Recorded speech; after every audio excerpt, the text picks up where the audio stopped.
Hello, welcome to the second lecture on perturbation methods.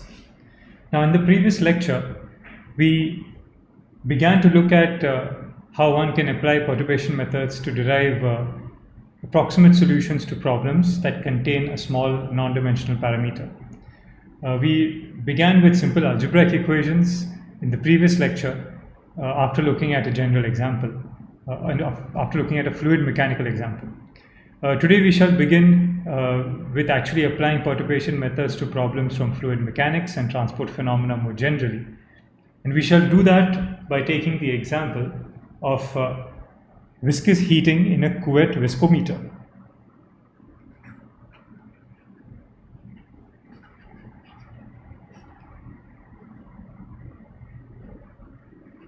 In a Couette flow.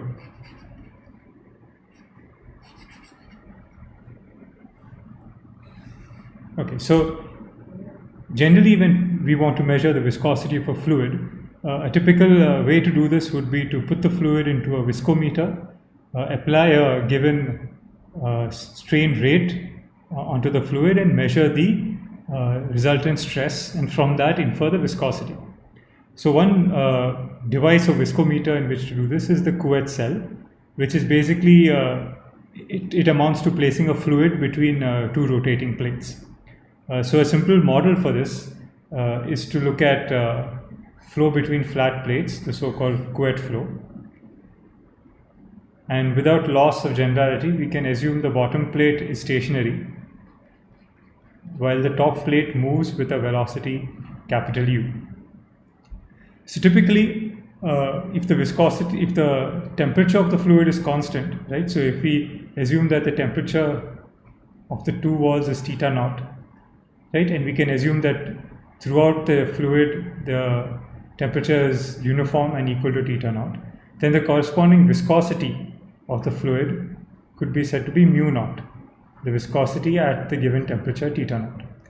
And this viscosity can be measured from the imposed strain rate, which is basically the velocity divided by the height between the plates h, right, and the relationship of that strain rate to the measured shear stress at the bottom plate, which is tau, the stress component acting on a surface in the y direction, but the force is in the x direction, evaluated at y equal to 0.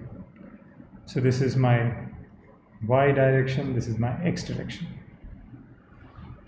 Okay, so typically you would place a fluid here between these two moving plates, right? By varying the velocity of the upper plate, you can vary the strain rate, and by measuring the stress being exerted by the fluid on the bottom plate, you can then infer the viscosity. Yes, because the stress is basically the viscosity times the velocity gradient, and the velocity gradient is constant in an isothermal Couette flow.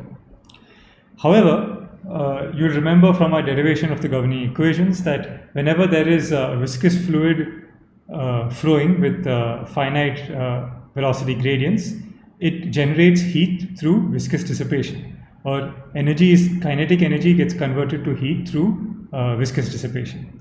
So the generation of heat within the bulk of the fluid can increase the temperature of the fluid. And since the viscosity is temperature dependent, it can change the nature of the flow and lead to errors in our estimation of the viscosity. Now, this effect may be very small and in fact may be ignored if the heat is able to diffuse out of the fluid to the top or bottom wall, which are maintained at a constant temperature theta naught. If that diffusion happens fast enough, then we can ignore this viscous heating. That brings us to the question, of course, of estimating how fast is fast, or what should be the conductivity of the fluid relative to its viscosity and other parameters.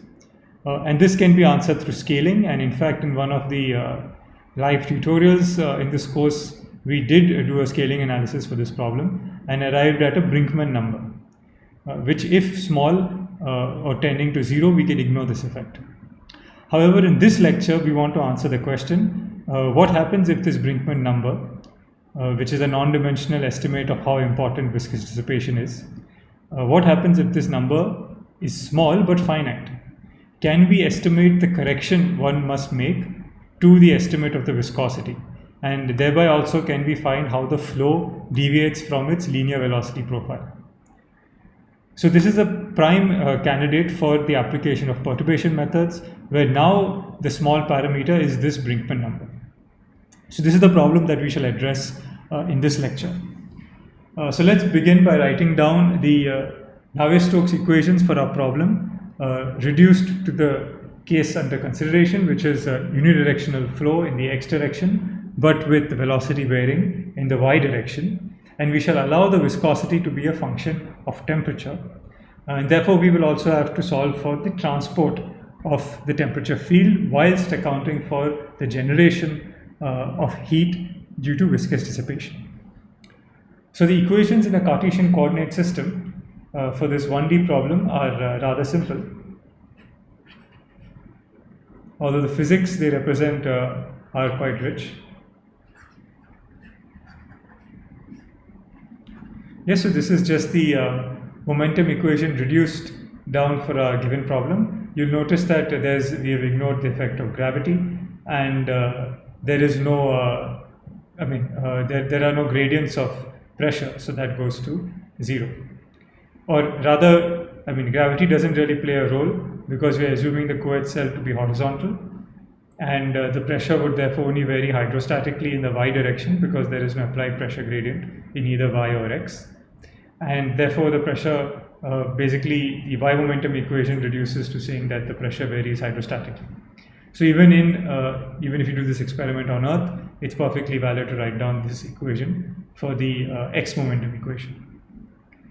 Okay, so this is the equation that governs the velocity field, where mu now is a function of temperature, which varies in y, and therefore mu is a function of y, and we retain it inside the bracket in the most general form of the equation. We then write down the equation for the transport of temperature, where once again we allow conductivity to depend on temperature theta, and therefore we keep it within the bracket. If you go back to our derivation of the governing principles, you will see that this is the reduced form you can get if k is a function of space via its dependence on temperature, of course. So this is basically saying this term represents a diffusion of temperature. There's no convection because the only flow is in the x direction, but there are no temperature gradients in that direction. However, we do have a viscous heating, so we account for that effect here. The whole square, and like I said, there are no convective or unsteady effects, so that is equal to 0. This term is basically the viscosity times the velocity gradient squared. The general form, of course, is velocity gradient double dotted with the stress tensor, and that reduces to this form for 1D Navier-Stokes with, of course, temperature dependent viscosity. Okay, the boundary conditions for our problem are quite simple. I've already shown them here schematically. So we have u equal to 0 at y equal to 0, the bottom plate, and u is capital U at the top plate located at capital H. Coming to theta, we have theta is equal to its maintained value theta naught at both walls.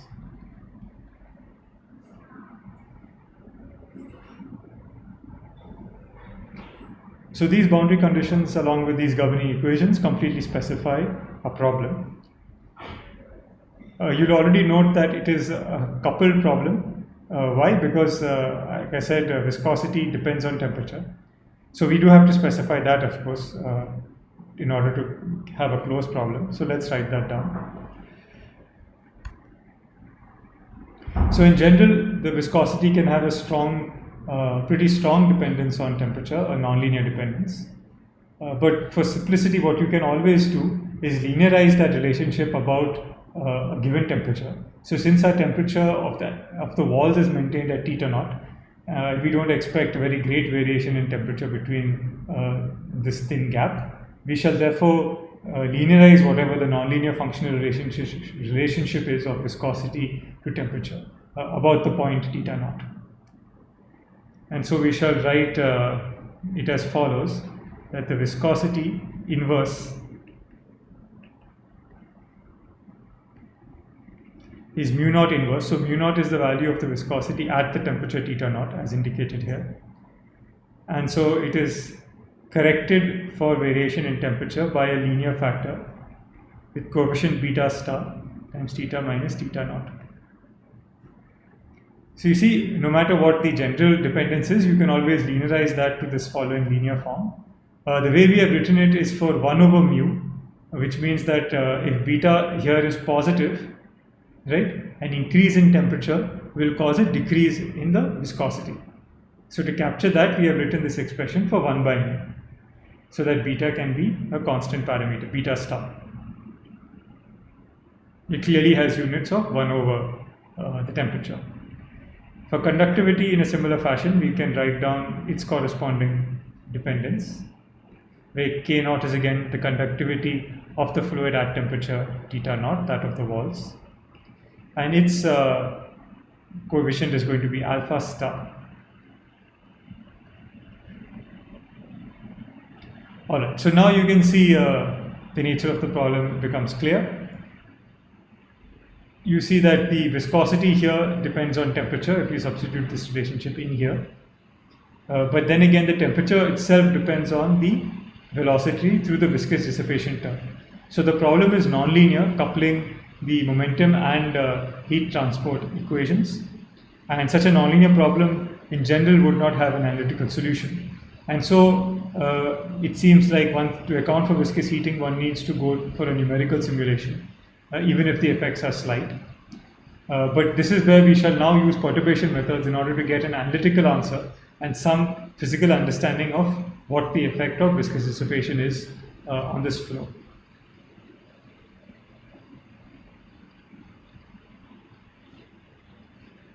Right, so in order to do that, let us begin by first scaling these equations so that we can identify in a more precise way what the non-dimensional group is that represents the effect of viscous heating. So as we've already tackled scaling quite a bit in this course, I shall not spend much time here but simply mention the scales, which should be quite clear to you now. So I write the viscosity as a non-dimensional viscosity times mu naught. So I take the viscosity at temperature theta naught as the scale for the function, for the viscosity's functional form. Similarly for conductivity. So this is my non-dimensional conductivity function variation. Right? So remember here these are no longer static properties but are dependent variables that are functions of my variables theta, my variable theta. Similarly for the velocity, I use u naught as the characteristic scale suggested by the motion of the upper wall. The coefficients beta can be non-dimensionalized as well by writing it as beta star times theta naught, noting that beta star has units of 1 over temperature. The same for alpha star. So alpha and beta are now non-dimensional. The y coordinate is simply scaled by the height between the two plates. And for theta, the natural temperature scale is that of the wall. But I shall also implement a shift, right? So it's non-dimensional theta times theta naught, but I will add theta naught to this, which basically is equivalent to saying that the non-dimensional theta is theta minus theta naught by theta naught. So I basically shifted theta.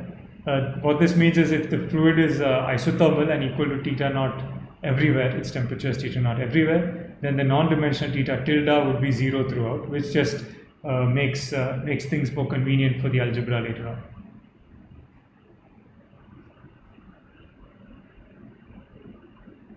Alright, so with this scaling, which is quite straightforward, if we now go to our governing equations and substitute these non-dimensional relationships, we will obtain the following non-dimensional equations.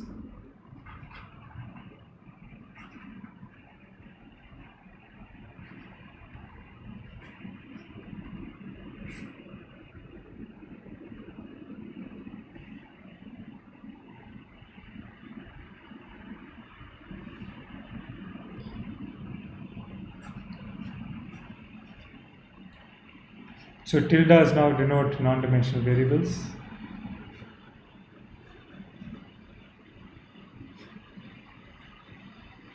Right, so all the scale factors just get cancelled out from here.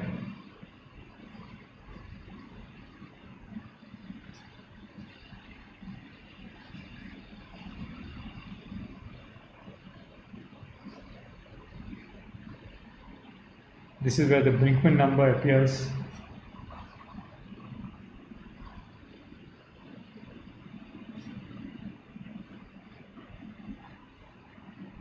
Right, and let me call these two equations 1a and 1b.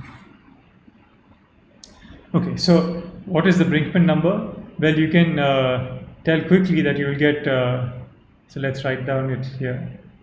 So it's basically the ratio of the scale factors that come out from here. So you would get a mu naught from this term, you would get a u naught squared from the velocity upon an h squared from here, and then divided by the group that pops out here, right? So you get again an h square in the denominator from a diffuser process. You get the temperature scale on top and the scale for the conductivity. And so what you find the Brinkman number to be simply mu naught times the velocity of the plate squared. Sorry, there is no mu there. So not naught. So mu naught times the velocity of plate squared divided by the conductivity at the wall temperature times the wall temperature. So this is the non-dimensional group that determines the role of viscous heating in this problem. And if this group goes to 0, then we recover the original Couette problem, as we shall see in a moment. But our objective here is to find out what happens for small but finite Brinkman number. So the Brinkman number is going to be our perturbation parameter.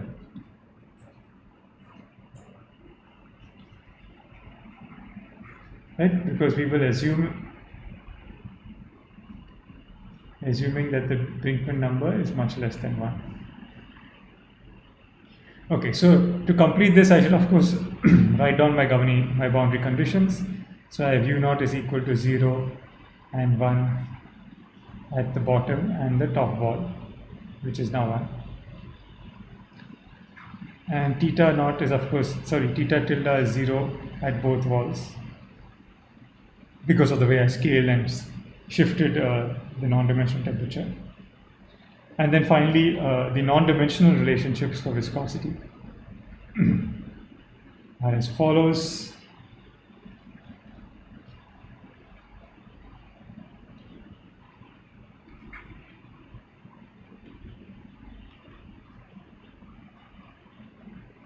Right, so after scaling with mu naught and k naught, we just get the correct leftover factors. All right. So this is now my scaled version of the problem, where you can clearly see that there's only one parameter left, 3 parameters rather, the Brinkman number and then the coefficients beta and alpha for the variations of viscosity and conductivity. So now it's up to us to find out a solution for small Brinkman number. For finite Brinkman number, of course, this problem is strongly nonlinear and there's no way to obtain an analytical solution. But we are going to now get an approximate solution using perturbation methods, assuming that the Brinkman number is non-zero but small. So to do this, we begin as we did with in the last lecture for our simple algebraic equation problems by assuming a perturbation series solution. And based on the form of the equation, we shall guess it to be a simple power series. And so we write out this expansion as we did before. And today, for simplicity, we shall just consider the first correction, although you can extend this calculation easily to higher orders, although the algebra gets progressively more difficult. But as I showed you in the previous lecture, it's possible to simply, it's possible to work through it using a computer, in which case you can take it to quite high orders. So there are order of Brinkman number square terms which we were going to drop off, and we are only stopping at the first correction in the Brinkman number.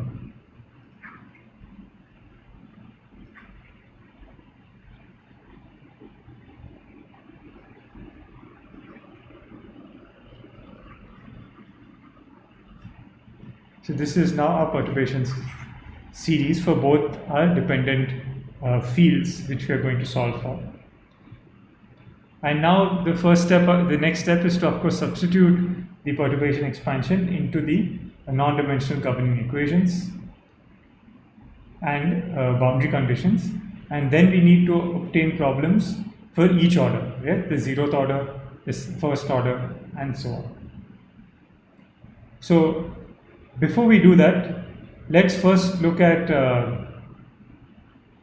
actually yes, let's go ahead and do that now. Let's start with the momentum equation. So if we just substitute 2 in 1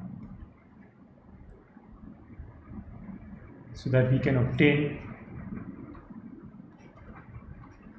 problems at each order of Brinkman number. Okay, so first let's look at what happens to the momentum equation.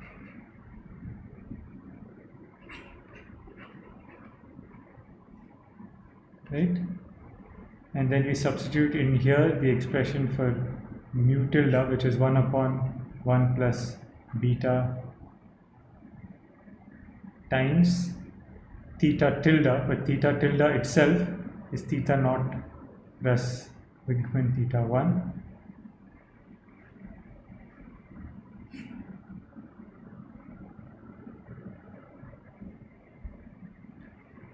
So the first mu tilde comes from here, but this theta tilde we substitute in here and we get the following. That times the derivative of the velocity. And the velocity itself is u naught tilde plus Brinkman u1 tilde. And this must be equal to 0. Right, so now we have, of course, we want to expand this out like a power series and then equate terms of each order so that we can obtain equations at separate orders, just as we did in the algebraic equation example. But now we have this Brinkman number, the denominator, and we would like to pull it on top. Yes, and but yeah, so before that, it may be useful to first look at the 0th order problem, which sometimes can help us simplify things, because then we know, because that's an easy equation to obtain. Right, so at order 1, even if we don't expand this, we know that the order 1 problem is basically the case when the Brinkman number is exactly 0, right, by definition. And that simply, basically this gets knocked out and everything reduces down to the case where the problem is isothermal. So to see that, we look at the order 1 problem from here, right? It's simply d by dy tilde. If Brinkman number is set to 0 here,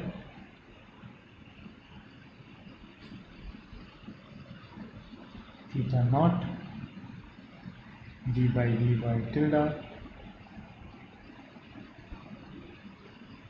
of u naught equals 0.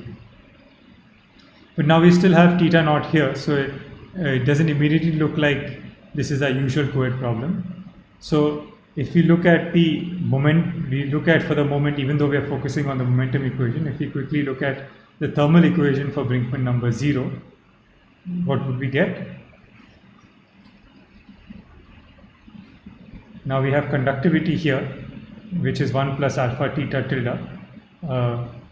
But again, at the 0th order, where the Brinkman number is 0,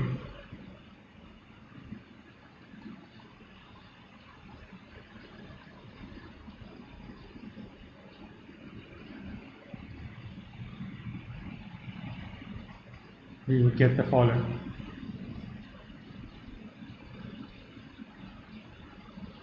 Yes, that's from the thermal equation. The Brinkman number, of course, doesn't contribute because this is an order Brinkman term. And so we get this equal to 0 with the boundary conditions. Sorry. And yeah, so these are our two equations. Now, what are our boundary conditions? The boundary conditions at 0th order, again, are one can obtain by substituting the expansions 2 into the given boundary conditions. So let's look at the boundary conditions. So remember, we had u tilde equal to 0, which basically means u naught tilde plus Brinkman number u1 tilde equal to 0. Alright, so how do we extract the boundary conditions from here? Now remember, for this it's important to keep in mind that the Brinkman number is some small number, but an arbitrary number which we can change freely. And for all such values, this condition should hold. So now for a specific Brinkman number, you can imagine that u0 and u1 could have opposite signs such that they become 0. But then I could then vary the Brinkman number and that would no longer hold true. Right? So the only way for this to be 0 for arbitrary values of the Brinkman number is for these two terms to be 0 independently. Right? Because remember, u0 and u1 are coefficients of the perturbation series which in themselves do not depend on the Brinkman number, because I factored out the dependence of u tilde on the Brinkman number into this expansion.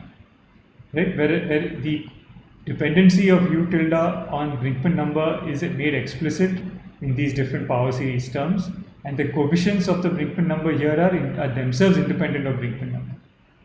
So u0 and u1 will not change with the value of Brinkman number, and therefore the only way this boundary condition can be satisfied is if both u0 tilde is 0 and u1 tilde is equal to 0.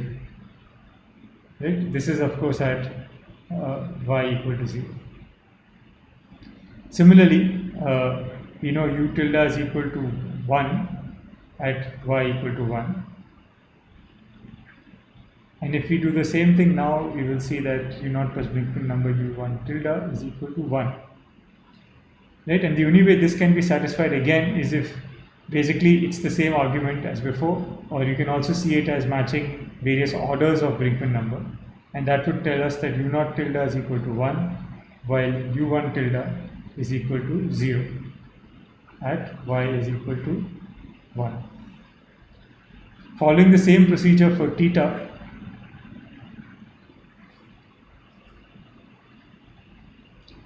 right, in this case it's 0 on both boundaries, which simply implies that theta tilde naught is 0 as well as theta tilde 1 is 0 at both orders. Alright, so now we have obtained the boundary conditions on our problem, in fact at both orders. And you saw the way to do this is to substitute the perturbation expansion into the boundary conditions and again group terms of various orders together to get boundary conditions for each order, just as we do in the domain equations. So coming back up to our 0th order problem, or our order 1 problem, which means, so when I say order of 1, it's basically order of Brinkman number to the power 0. So the leading order term. So now we see we have boundary conditions theta naught is equal to 0 at both walls here.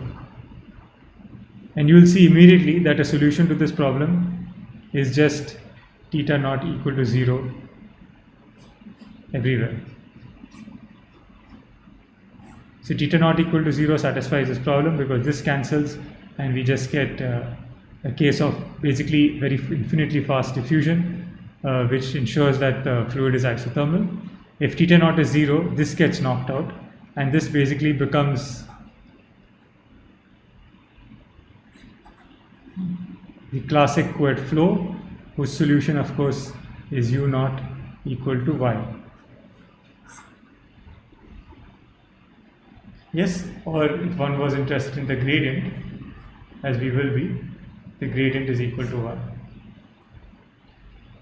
So this is our solution at 0th order, or the solution of the problem where there is absolutely no viscous heating and the Brinkman number is 0. And this is what matches with our physical understanding as well, and what we expect as the leading term in the perturbation series. But now we want to get the first correction, and that first correction will only be obtained at order of Brinkmann to the power 1.